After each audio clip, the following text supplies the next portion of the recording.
Let's get to this one now. Zscaler trending lower, off by about 12% despite beating analyst estimates. The company saw additional delays in large deals in the second quarter as it provides lackluster billings outlook for full year fiscal 2023. Full disclosure, I have a confession to make, Brad. Yeah. Whenever we talk about these sort of like large scale enterprise software companies, I'm like, what does this company do? I don't quite get it. So I looked it up for Zscaler. This is what it does. It accelerates digital transformation so that customers can be more agile, efficient, resilient, and secure.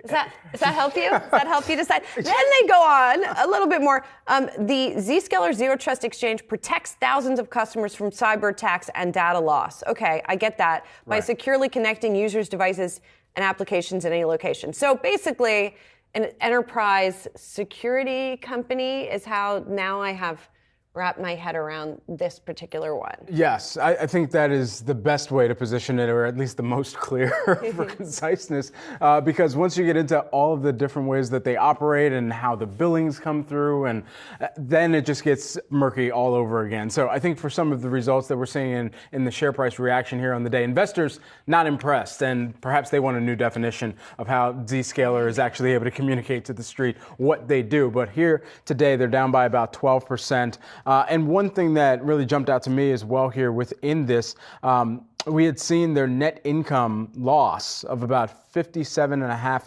million. Now, that is compared to $100 million, a little bit more than that in the second quarter of fiscal 2022, lapping that kind of year-over-year comp. So improvement there, but at the same time, investors clearly wanting to see more from Zscaler in improvement.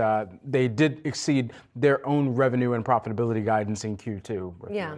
Well, it looks like investors want a little bit more in billings, which is sort of more forward-looking. That they raised their guidance for billings for the full year, but they raised it by a small amount, and it seems like investors wanted a little bit more on that front. So that might be what's going on here and what's responsible for the disappointment. This has been the week of the kind of cloud or software company jargon, where you've got them talking about calculated billings, or they're talking about remaining performance obligations. Perhaps that's going to be our next kind of 5 keywords that we should break down for I folks. think we need to do a lot of jargon translation. Yeah, we got that done.